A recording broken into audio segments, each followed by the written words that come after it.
ಪ್ರತಿಯೊಬ್ಬರಿಗೂ ಒಂದು ಸುಂದರವಾದ ಮನೆ ಕಟ್ಟಬೇಕು, ಒಂದು ಕಾರು ತಗೋಬೇಕು ಅನ್ನೋ ಕನಸಿರುತ್ತೆ. ಒಂದು ವೇಳೆ ಮನೆ ಕಟ್ಟೋ ಕನಸು ನನಸಾದ್ರೂ ಕಾರು ತಗೊಳ್ಳೋಕೆ 100 ಬಾರಿ ಯೋಚನೆ ಮಾಡ್ಬೇಕಾಗತ್ತೆ. ಯಾಕಂದ್ರೆ ಏಪ್ರಿಲ್ 1ರಿಂದ ಕಾರುಗಳ ಬೆಲೆ ಮತ್ತಷ್ಟು ದುಬಾರಿಯಾಗಲಿದೆ. ಮಹೀಂದ್ರ, ಟಾಟಾ ಮೋಟಾರ್ಸ್, ಮಾರುತಿ ಸುಜುಕಿ, ಹ್ಯುಂಡೈನಂತಹ ಕಾರು ಉತ್ಪಾದಕ ಕಂಪನಿಗಳು ಬೆಲೆ ಏರಿಕೆ ಘೋಷಿಸುವ ಮೂಲಕ ವಾಹನ ಖರೀದಿದಾರರಿಗೆ ಶಾಕ್ ಕೊಟ್ಟಿದೆ.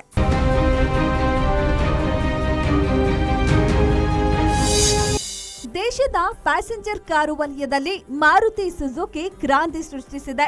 ಏಪ್ರಿಲ್ 1ರಿಂದ ಎಲ್ಲ ಮಾದರಿಯ ಕಾರುಗಳ ಬೆಲೆಯನ್ನ 4% ಹೆಚ್ಚಿಸಲು ಮಾರುತಿ ಸುಜುಕಿ ನಿರ್ಧರಿಸಿದೆ. ಸದ್ಯಕ್ಕೆ ಮಾರುತಿ ಸುಜುಕಿ ದೇಶೀಯ ಮಾರುಕಟ್ಟೆಯಲ್ಲಿ ಎಂಟ್ರಿ ಲೆವೆಲ್ ಆಲ್ಟೋ K10 ನಿಂದ ಐಷಾರಾಮಿ ಇನ್ವಿಕ್ಟೋವರೆಗೆ ವಿವಿಧ ಕಾರುಗಳನ್ನ ಉತ್ಪಾದನೆ ಹಾಗೂ ಮಾರಾಟ ಮಾಡ್ತಿದೆ.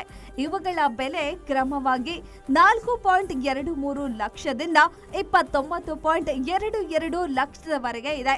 ಇದೀಗ 4% ಬೆಲೆ ಏರಿಕೆ ಮಾಡಲು ಮುಂದಾಗಿದೆ. ಮಾರುತಿ ಸುಜುಕಿಯ ಪ್ರತಿಸ್ಪರ್ಧಿ ಹ್ಯುಂಡೈ ಮೋಟಾರ್ ಇಂಡಿಯಾ ಕೂಡ ಕಾರುಗಳ ಬೆಲೆ ಏರಿಸೋಕೆ ರೆಡಿಯಾಗಿದೆ.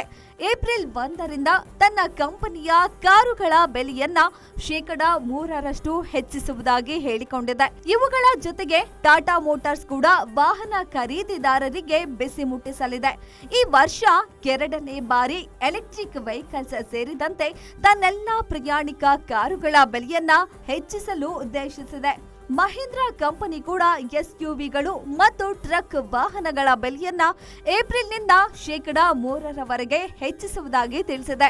ಅಷ್ಟೇ ಅಲ್ಲ, ಕಿಯಾ ಇಂಡಿಯಾ, ಹೋಂಡಾ ಕಾರ್ಸ್ ಇಂಡಿಯಾ, ರೆನಾಲ್ಟ್ ಇಂಡಿಯಾ ಮತ್ತು BMW ಕೂಡ ಮುಂದಿನ ತಿಂಗಳಿಂದ ವಾಹನಗಳ ಬೆಲೆಯನ್ನ ಹೆಚ್ಚಿಸಲಿದೆ. ಹೀಗೆ ದಿಢೀರಂತ ಎಲ್ಲ ಕಾರು ಕಂಪನಿಗಳು ಬೆಲೆ ಏರಿಸೋದಕ್ಕೆ ಕಾರಣ ಇದೆ. ಕಾರುಗಳ ಉತ್ಪಾದನೆಗೆ ಬೇಕಾಗುವ ವಸ್ತುಗಳ ಬೆಲೆ ದುಬಾರಿಯಾಗಿದೆ. ಜೊತೆಗೆ ಇನ್ಪುಟ್ ಮತ್ತು ಕಾರ್ಯಾಚರಣೆಯ ವೆಚ್ಚಗಳು ನಿರಂತರವಾಗಿ ಜಾಸ್ತಿ ಆಗ್ತಿರೋದ್ರಿಂದ ಬೆಲೆ ಹೆಚ್ಚಳಿಕೆ ಮುಂದಾಗಿದೆ. ಇನ್ನು ಏಪ್ರಿಲ್ 1ನೇ ತಾರೀಕಿನಿಂದಲೇ ಬೆಲೆ ಏರಿಕೆ. ಯಾಕಂದ್ರೆ 2025-26ರ ಹಣಕಾಸು ವರ್ಷ ಏಪ್ರಿಲ್ 1ರಿಂದ ಪ್ರಾರಂಭವಾಗುತ್ತೆ.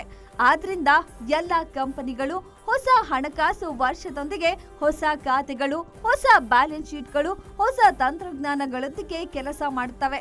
ಹೀಗಾಗಿ ಏಪ್ರಿಲ್ 1ರಿಂದ ಕಾರುಗಳ ಬೆಲೆ ಏರಿಸಿ ಖರೀದಿದಾರರಿಗೆ ಹೆಚ್ಚಿನ ಹೊರೆ ಹೊರಿಸಲು ಕಾರು ಕಂಪನಿಗಳು ಡಿಸೈಡ್ ಮಾಡಿವೆ. ಗ್ಯಾರಂಟಿ ನ್ಯೂಸ್, ಸುದ್ದಿ ಖಚಿತ, ನ್ಯಾಯ ನಿಶ್ಚಿತ.